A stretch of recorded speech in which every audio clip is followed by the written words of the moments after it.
Alright, so today I'm back with yet another chapter review, and today we will go over chapter 243, which is insane, so be sure to stick till the end because you don't want to miss it.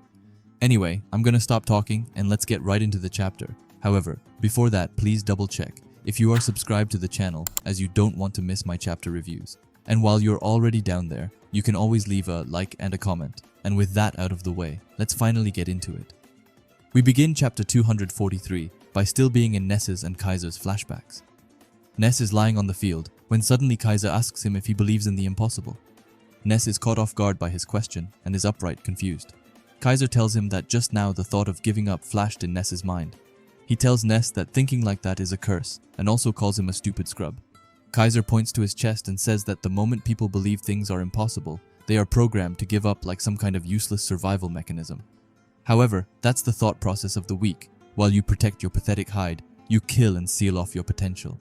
He looks disgusted and disappointed as he says that you sacrifice your talent in exchange for living a long and tedious life. Those trash who do that are the ones he hates the most. Ness still trying to process this and has nothing to say back. So KAISER just keeps on talking. He admits that their opponents are good, but they're only executing what is possible at a very high level, and that KAISER doesn't see a truly strong player among them, but he looks back at Ness and says that he's different. KAISER tells Ness that his dribbling and the timing of his passes, it was like he was imagining plays one step ahead. However, it failed because Ness didn't have a partner that understood his ideas. But with KAISER, all of Ness's ideas will become possible. KAISER, looking more majestic than ever, puts out his hand and tells Ness to get up and to crush them. Ness is hesitant and confused, but still takes KAISER's hand, and he says that in that moment, he decided to gamble and put his trust in KAISER. The game restarts with KAISER on Ness's side. Ness, thinking to himself, says that if this is how he's going to go out, then he will use all his creativity, magic, and everything he's got to team up with KAISER. Which is exactly what he does as he dribbles behind an opponent. After that, the perfect timing has come, and he looks over to KAISER, who's fully immersed in this game.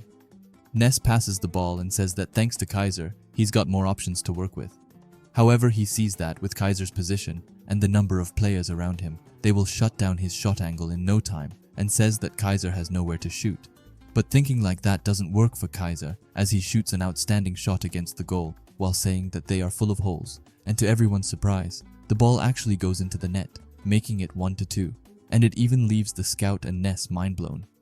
Ness is in shock, wondering what just happened, and says that KAISER's shooting motion is out of this world.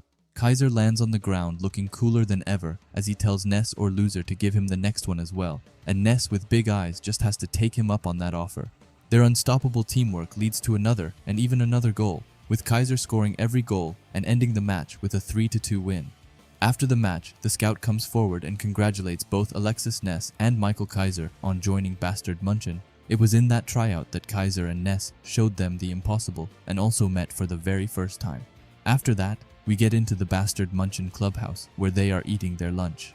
Ness asks if KAISER isn't going to drink his milk, and KAISER explains that he hates milk, or in fact any white-colored drinks overall, which I thought was quite funny. If that wasn't bad enough, we also saw them coming late for training.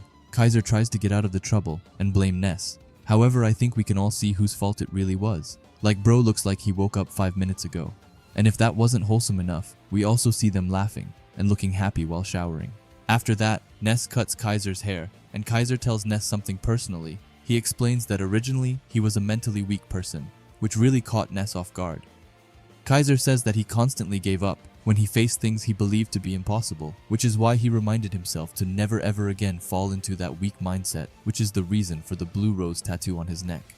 As a blue rose symbolizes the achievement of the impossible, artificially created, its unique blue color was not initially seen in nature, meaning an impossibility turned to reality.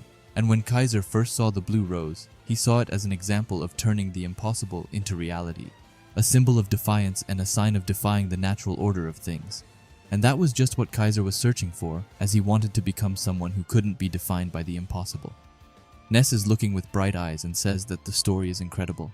In his head, he thought that seeing how KAISER was willing to open up to him made Ness happy.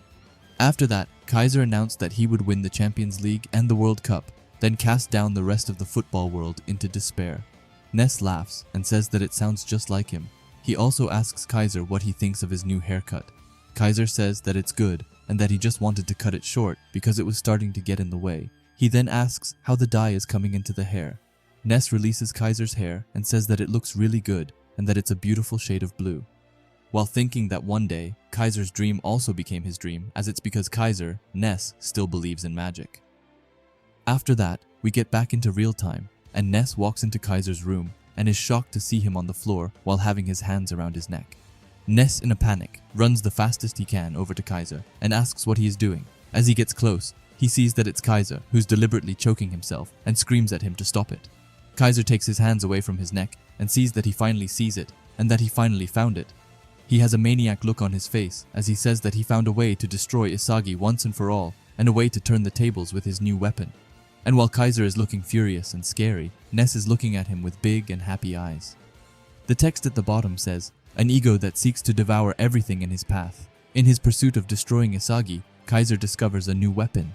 As the game against PXG draws closer, the Emperor signals his counterattack. Now moving on, the next chapter is called PXG, so I guess we can pretty easily assume that we will finally see the PXG team, or at least an insight into their team formation, or just players in general, as we barely know anyone outside of the bluelock players, of course. We only know about Loki and that other guy that people speculated to be a new Gen 11, but so far we have nothing confirmed. And to be honest, PXG definitely doesn't need a new Gen 11 when they already have both Rin and Shidu as an offensive. They must be one of the strongest teams alongside Bastard Munchen. But when you think about it then, each team is pretty strong, or maybe except FC Barca, who for some reason got absolutely done over. Like they got Bachira, Otoya, and Lavinho, and that's it. It's no wonder that they have lost each of their game. But a prediction in the middle of the review, FC Barca will win against Munchen City. I think that they will win, because it would be too unfair for them to lose every single one of their games, and also because Nagi and Rio are playing horribly right now. Anyway, let's talk about the chapter at hand. I really liked what Kaiser said at the start about how thinking about giving up is a curse, and this panel was just done amazingly, with Kaiser saying that sacrificing your talent in exchange for living a long and tedious life while outright looking disgusted by just thinking about that. Before this chapter, I thought that Kaiser was just some spoiled brat who joined Bastard and got to the top easily. However, this chapter changed it, as he even admitted that there was a time when he was a mentally weak person and someone who gave up when he faced things he believed to be impossible. I really like how Kaiser said it, as I'm like him. Also think that nothing is really impossible and try my best to exceed in the things I can. Also, the meaning of the blue rose is just so dope, and that he got it to remember not to fall into that weak mindset is just amazing. It really sounds like I'm glazing Kaiser like crazy, but this chapter really shed some light on his character, which I really enjoyed. But that makes me wonder, what do you think of Kaiser? Do you like him, or do you despise him? Now on to the juicy parts, Kaiser's new weapon. What in the world could it be that he just discovered, and what could it be that he had to choke himself to find out? Like, bro doesn't look mentally insane, he looks like he needs to be locked up in an asylum right away. And how in the world can Ness just be by his side and smile while seeing this monster? That's something we will never know, I guess. But yeah, this is just my thoughts on it, and please leave your thoughts and theories down in the comments, as I love reading them. If you like bluelock and videos like this, then I would highly suggest you subscribe to this channel, and while you are at it, leave a comment and a like, as it helps out with the algorithm a ton. And if you are curious to see another video of mine, then please watch the video which will be popping up on the screen now. Anyway, thanks for watching and have a great day. Bye.